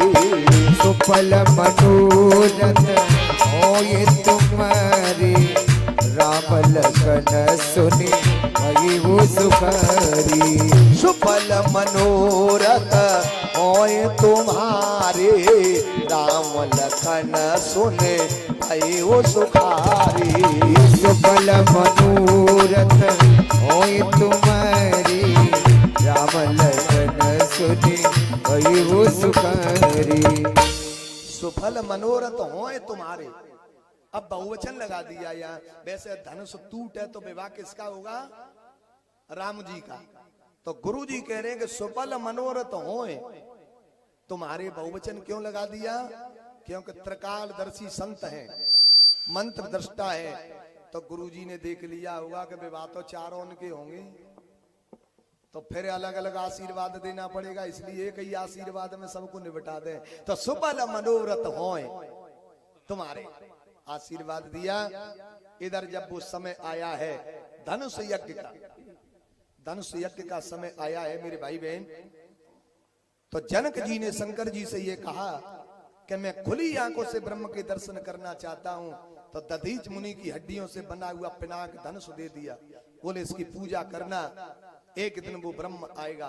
तो किशोरी जी ने बचपन में ही उस भारी धनुष को जो हाथियों से खींचा था, उसे एक हाथ से उठा के धर दिया। तो जनक जी को भरोसा है गयो कि मेरे घर में शक्ति पैदा हो गई। तो जो वस्तु जिसके योग्य है उससे ही भेंट करनी चाहिए। तो उनकी ये संकल्प था, प्रतिज्ञा थी कि जो इस धनुष को तोड़ेगा उसी के साथ बेटी सीता का विवाह होगा। तो जब किशोरी जी आई हैं, जरा देखिए, रंग भूमि जब सिय पगुधारी, देखी रूप मोहे नर नारी। रंग भूमि जब सिय पगुधारी देख रूप मोहे नर नारी। रंग भूमि जब सिय पगुधारी देखी रूप मोहे नर नारी। रंग भूमि जब सिय पगुधारी देख रूप मोहे नर नारी।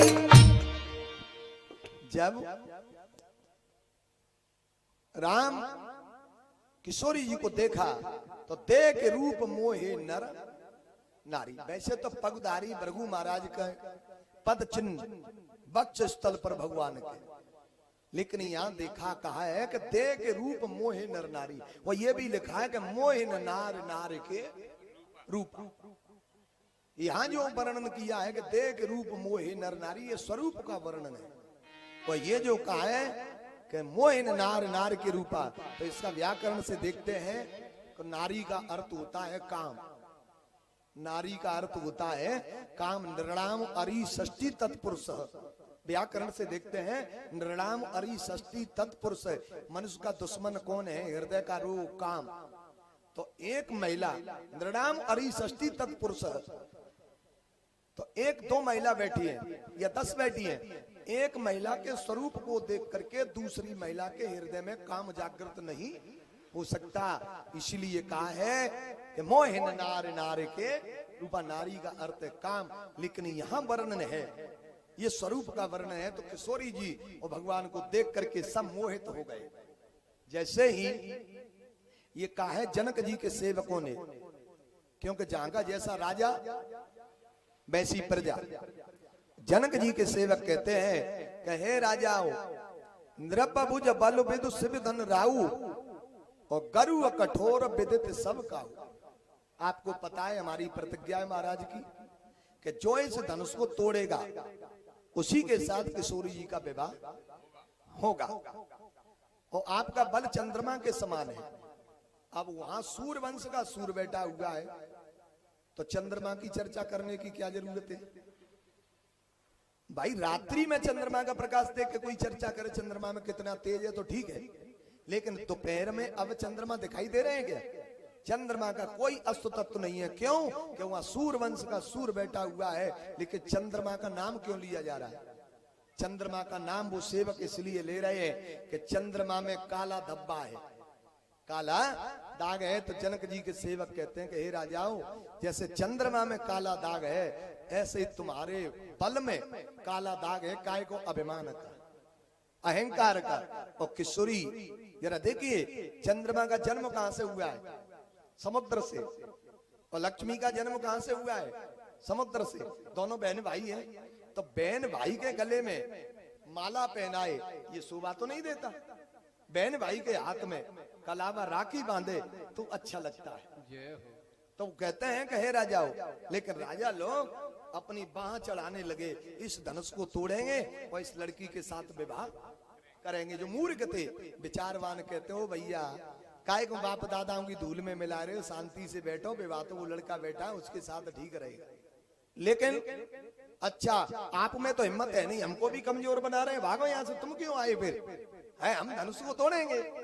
तो कुछ लोग ऐसे होते हैं, पर ये धनुष तोड़ेंगे क्या? नहीं टूटेगा, पर कह बिना तो ना मान रहे। पर कछु लोग ऐसे होते हैं कि है जाए कछूरा, पर बातों से ही पहाड़ उड़ाते। एक घर में एक भगत जी रहे। भगत जी जानते हैं? ये भूत बिहार भगावे, सियानो सियानो कहते बात। हाँ, बाबर आवत है सियाने के लिए। बाबरे ने कोई तो सियाना हुए जी? बाबा ने कोई सियाना हुआ नहीं, पागलों का सियाना होता है। तो उसमें महाराज भगत जी रे, आषाढ़ को महीना आएगा, उसकी पत्नी ने कहा भगत जी, हाँ देखो वर्षा को समय आएगा जी, छप्पर टूट गो जाए, बांध लो। भगत जी बोले बंद जी आगो टाइम, बांधा ही नहीं। वर्षा हुई महाराज, रात्रि में सारे घर को सामान भीग गए। पत्नी जरी पजरी बैठी तब तक एक अपनी पत्नी ये लेके आएगो भगत जी हतेगा। पत्नी बोली हते बुलाओ।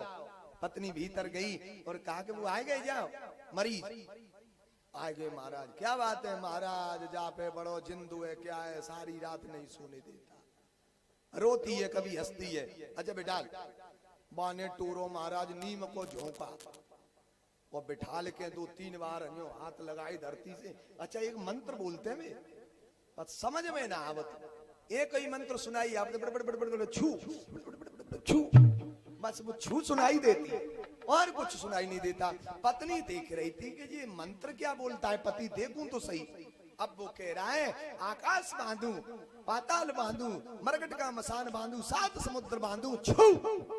एक बार का, दोबारा क्या, फिर कहा उसने कि आकाश बांधू, पाताल बांधू, मरकट का मसान बांधू, 7 समुद्र बांधू, छू। पत्नी बोली रहने दे भले आदमी, तो पर 1.5 महीना ते छप्पर तो बंद हो नहीं और समुद्र बांध रहा।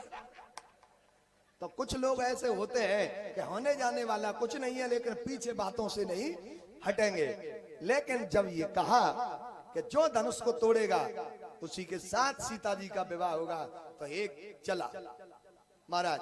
जैसे ही पर कर बांध उठे अकुलाई, पर कर बांध उठे अकुलाई। अब अकुला के क्यों उठे, अकुलाने की क्या जरूरत थी कि अकुला के इसलिए उठे कि शायद हमते पहले को और नहीं धनुष तोड़ दे तो हम रह जाए बेबाते। लेकिन गया धनुष हिलता नहीं है। अब 9,999 ये पीछे बैठे हैं, वो क्या कह रहे हैं कि हे भोलेनाथ कि जहाँ पे धनुष टूट नहीं जाए बात खराब हो जाएगी। अब भगवान एक को वो भी कह रहा कि हे भोलेनाथ धनुष हम ही पे टूटे। तो भगवान बताओ कौन की माने, एक की माने कि 9,000 की माने। वो बापे नहीं टूटो तो बहू आके बिनी में बैठे को बहू कह रहा हे भगवान हम पे नहीं टूटो तो टूट जाओ पे नहीं जाने भाई धूले में मिल जाए, किसी पे धनुष हिलता नहीं है। तो फिर बोले कि एक साथ लगो। एक साथ कैसे कि भूप से सतस कई बारा और लगे उठावन टर टारा।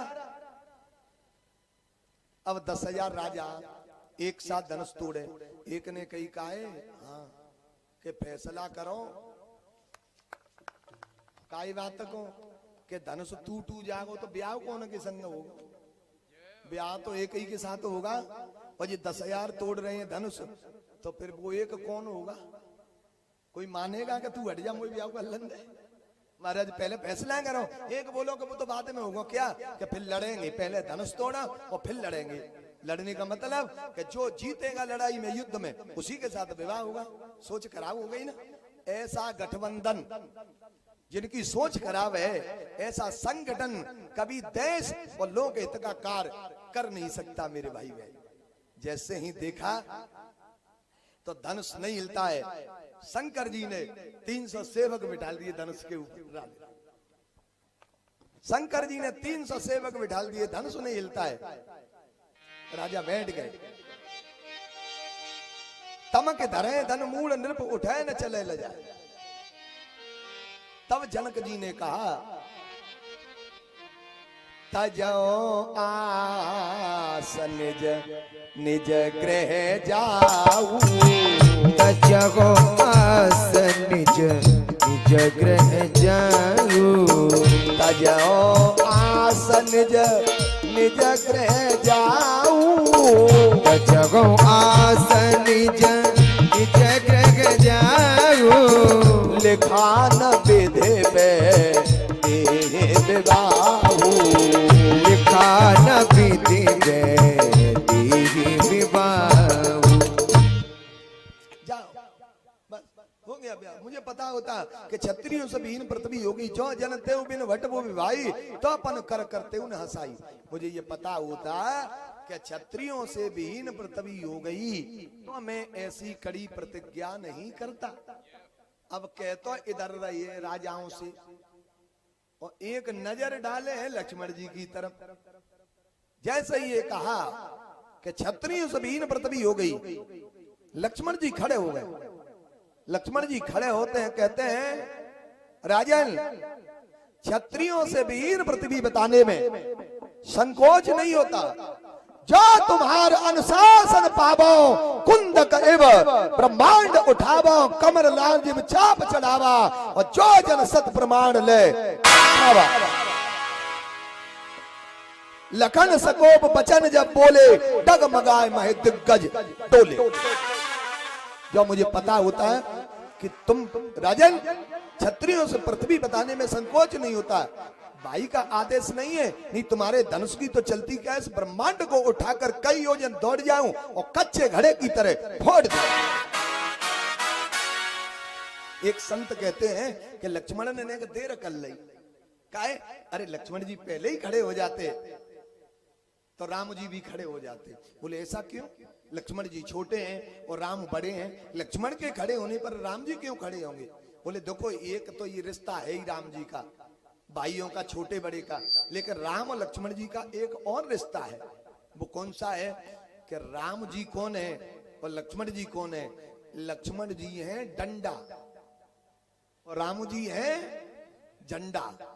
राम जी है झंडा और लक्ष्मण जी है डंडा। झंडा कब ऊंचा होगा? जब डंडा उठेगा, और डंडा उठ जाएगा तो झंडा ऊंचा हो जाएगा। जय हो। एक बात। दूसरी बात ये भी है मेरे भाई बहन, राम जी का एक और संबंध है। बोले क्या है? कि राम जी हैं मणि, रघुकुल मणि। राम जी हैं मणि और लक्ष्मण जी हैं फड़ी। राम जी है मणि और लक्ष्मण जी है फड़ी। अब विचार कर ले, मणि पे कोई हाथ डाले, मणि सर्प की मणि पे हाथ डाले तो सर्प डंक मारेगा कि नहीं मारेगा? क्या बैठा रहेगा? तो क्षत्रियों से विहीन पृथ्वी बताने में राजन संकोच नहीं होता। भगवान से कहा, देख रहे हैं भैया मेरा शरीर क्रोध से लाल हो रहा है। भगवान कहते हैं गुस्सा तो मुझे भी आ रहा है, पर तुम कौन सा सही बोल रहे हो भैया? हाँ क्यों? कि आखिर तो वयोवृद्ध हैं जनक जी, हैं महाराज, राजा, श्रीमान, पिता तुल्य कुछ नहीं, सीधा जनक। बोले क्यों नहीं कहूं महाराज? क्षत्रियों से बीन, अरे या सूर्यवंशियों में से, रघुवंशियों में से कोई एक भी वहां बैठा हो, आगे की कम कर, आगे की मशीन कम कर, आगे एक भी वहां कोई बैठा हो सूरवंशी, तो ऐसा बोलना अनुचित है। और जहां सूरवंश का स्वयं सूर बैठा हो वहां ये बोलना कहां तक ठीक है? मेरा शरीर लाल हो रहा है क्रोध से। तब भगवान कहते हैं लक्ष्मण तुम्हारे शरीर में लालिमा आई है तो आनी चाहिए। क्यों? कि जब सूर पूरब दिशा में उदय होते हैं बादल में, तो पहले बादल में लालिमा आती है और बादल लाल होते हैं तब सूर्य उदय होते हैं। तुम्हारे शरीर में लालिमा आई है तो ये जनकपुर में सूर्य वंश का सूर्य अवश्य उदय होगा। धैर्य धारण करिए, हले अवश्य सूर्य उदय होगा। लेकिन गुरुजी का तो आदेश नहीं है। तब जनक जी, तब आज विश्वामित्र जी ने कहा है कि उठाओ राम, उठाओ राम, बन जाओ भव चापा और मैट हो तात जनक परताप। राम धनुष को तोड़ो। जैसे ही देखा तो जब भगवान राम खड़े हुए हैं तो उदित उदय गिर मंच पर, उदित उदय गिर मंच पर रघुवर वाल पतंग विकसे संत सरोज सब हर से लोचन भ्रंग। जब भगवान राम आसन से खड़े हुए हैं तो ऐसा लग रहा है कि उदयगिर पर्वत पर आज बाल सूर्य का उदय हुआ हो। जैसे देखा तो संतों के मन रूपी कमल खिल उठे, नेत्र रूपी भौरा गूंज रहे हैं। जैसे भगवान राम चले हैं, इधर सीता जी कह रही हैं कि हे भोलेनाथ या धनुष हल्को बनाए दे कि हाथ लगते ही टूट जाए। शंकर जी ने पूछा कितना हल्का बना दे? देख देख रघुवीर तन सुन मनाव धर धीर भरे विलोचन प्रेम जल पुलकावली शरीर। भोलेनाथ आप देख ले कि प्रभु कितना भार उठा सकते हैं।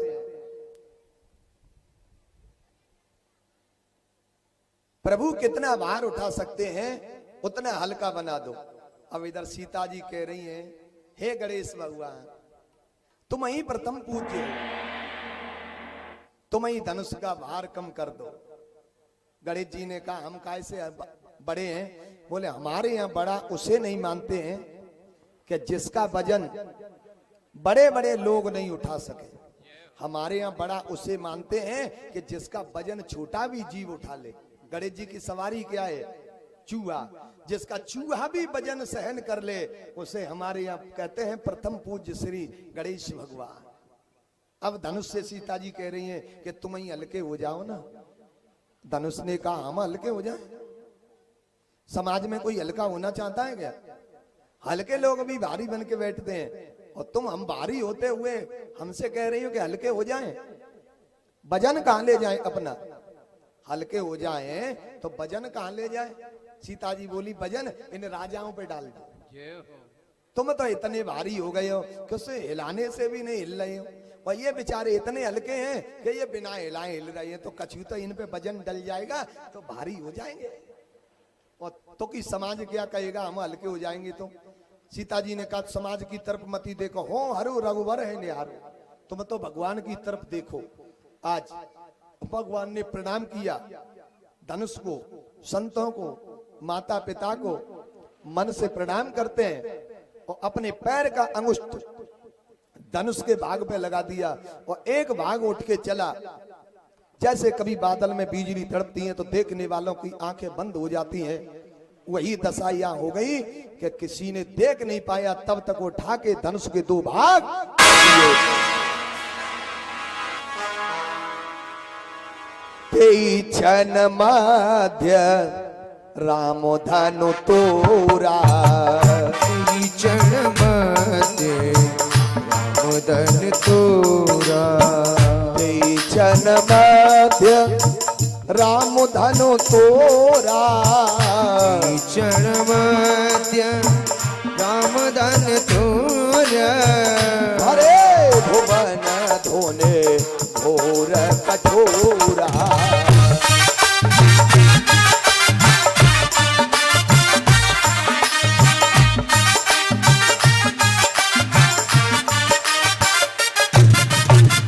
के प्रभु दो चाप खंड मह डारे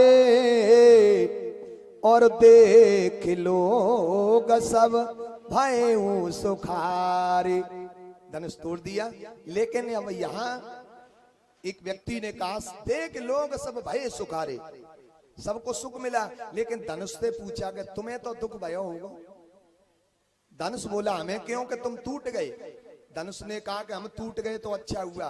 क्यों कि अब तक हम औरों को तोड़ते आए, दूसरों को तोड़ते आए। अरे धनुष में बाण चढ़ा के किसी में मारो तो लगेगा तो टूटेगा कि बचेगा? टूटेगा। धनुष कहता है कि अब तक हम दूसरों को तोड़ते आए और आज हम टूट गए तो अच्छा रहा। पर एक बात देखिए कि हम टूटे तो हैं, वो आदमी टूटता है। कोई दुष्ट पैदा हो जाए गांव में, क्षेत्र में, महाराज देश में, तो टूटता है। लेकिन कब टूटता है? जब पहले समाज को तोड़ देता है। जय हो। पहले समाज को तोड़ देता है तब वो टूटता है। और धनुष कह रहा है कि हम टूटे हूं तो हम समाज को तोड़ के नहीं, हम दो दिलों को जोड़ के टूटे, सीताराम को मिला के जोड़ के टूटे। क्या बात है, क्या बात। और टूटे तो न जाने आदमी किसके हाथ से टूटता है, वो हम टूटे तो भगवान राम के हाथ से टूटे। अच्छा तो कि ज्यादा भक्त हो, हाँ तो कि तुम्हें मोक्ष क्यों नहीं दिया भगवान ने? बोले भगवान ने तो मुझे मोक्ष देना चाहा, लेकिन मैंने भगवान से मना कर दिया कि मुझे यह मिथिलापुरी में बहुत दिन हो गए पड़े, अब तो अपने चरणों में ही मुझे रहने दो। तो कि पहले नहीं भक्ति हो सकती? बोले ना। क्यों? क्या सो हम भगवान के चरण दो, हम एक। अब भक्ति कैसे होगी? अब बिना द्वैत भाव की भक्ति हो ही नहीं सकती। अब भगवान के चरण दो और हम दो, अब भक्ति होगी। अब किशोरी जी माला लेकर के, वरमाला लेकर के आई हैं। तो देखिए भागवत में तो रामायण में लिखा है कि परशुराम धनुष टूटते ही आए, लेकिन वाल्मीकि रामायण भागवत में लिखा है कि राम जी का जब विवाह होकर के बारात वापस जा रही है, आगे की मशीन पे बंद कर थोड़ी, राधे राधे, जैसे ही देखा, लेकिन रामायण में वाल्मीकि रामायण भागवत में लिखा है कि परशुराम जब आए, जब भगवान विवाह होके वापस जा रहे हैं, बीच मार्ग में भगवान की भेंट हुई है, उनके संदेह की निवृत्ति हुई। हाथ में से बोले इस धनुष को चढ़ा दो, भगवान से कहा तो हाथ में से धनुष भगवान के हाथ में पहुंचा और चढ़ा दिया। परशुराम जी ने प्रणाम किया और कहा कि अब तो हमारे बड़े भैया आ गए, हमें अब यहाँ रहने की कोई आवश्यकता नहीं है। प्रणाम किया और महाराज तपस्या के लिए चले गए। इधर किशोरी जी वरमाला लेकर के आई हैं तो राम सीधे खड़े हैं। किशोरी जी कहना चाहती हैं, सखियां कह रही लाला ने कि झुक जाओ सुमाला गले में पहुंच जाए। सखियां कह रही हैं, अरे झुक जइयो तनक रघुबीर लली मेरी छोटी सी। झुक जियो तनक रघुबीर लली मेरी छोटी सी। झुक जइयो तनक रघुबीर लली मेरी छोटी सी। झुक जियो तनक रघुबीर लली मेरी छोटी सी। तुम ऊंचे कर पहुंचत नाही, तुम ऊंचे करे पहुंचत नाही। तुम ऊंचे कर पहुंचत नाही। तुम ऊंचे कर पहुंचत नाही। कृपा करो रघुबीर लली मेरी छोटी सी। झुक जइयो तनक रघुबीर लली मेरी छोटी सी।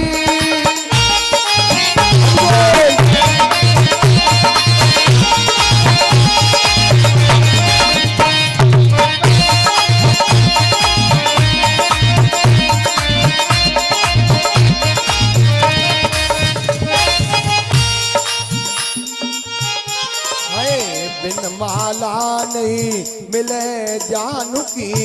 बिन माला नहीं मिले जानकी। क्यों जे हमारी जागीर लली मेरी छोटी सी। झुक जइयो तनक रघुबीर लली मेरी छोटी सी। झुक जइयो तनक रघुबीर लली मेरी छोटी सी।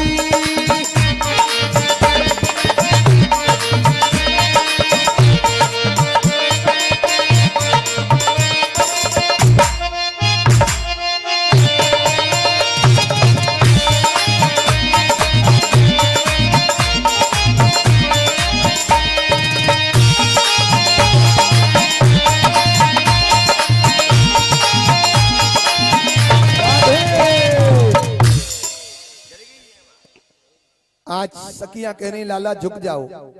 भगवान कहते हैं हम छत्री हैं, झुकते नहीं हैं। कि छत्री तो हो वो तो हमको भी पता है, पर यहाँ तो झुकना पड़ेगा। बड़े बड़े छत्रियों को झुकना पड़ा है, घर में तो झुकना पड़ेगा। तो अब सखियां भगवान नहीं झुक रही हैं तो सखियां कह रही हैं कि लाला झुको। बोले नहीं हम छत्री हैं। तो भगवान राम लक्ष्मण जी से कहा कि आप ही भैया से कहो कि ये झुक जाएं। तो लक्ष्मण जी गए और भगवान राम के चरणों में प्रणाम करने लेट गए। भगवान भैया को उठाने के लिए झुके, तब तक किशोरी जी ने माला पहना दी। जय रघुनंदन जनक किशोरी सीता राम मनोहर जोड़ी। सुंदर जोड़ी को देखा है, अति आनंद की अनुभूति हुई है। लेकिन अब यह चर्चा हो रही है जनकपुर में कि विवाह में आनंद तो जब आएगा जब महाराज श्री दशरथ जी बारात लेकर के आए तब। तो एक कुमकुम पत्र का अवध के लिए भेजी है। गुरु वशिष्ठ जी ने सुंदर अगहन का महीना शुक्ल पक्ष पंचमी विवाह का दिन निकाला है। इधर भगवान राम गुरु जी के साथ महलों में भोजन कर रहे हैं तो सखियां गाली गा रही। अच्छा, गाली पहले भी गाई जाती थी, पर आज जैसी गाली नहीं है।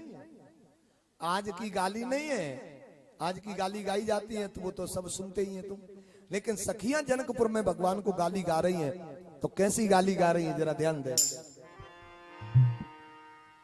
अरे धर ध्यानो सुनो धनुधारी, ये गारी मिथिला की। धरे ध्यान सुनो धनुधारी, गारी मिथिला की।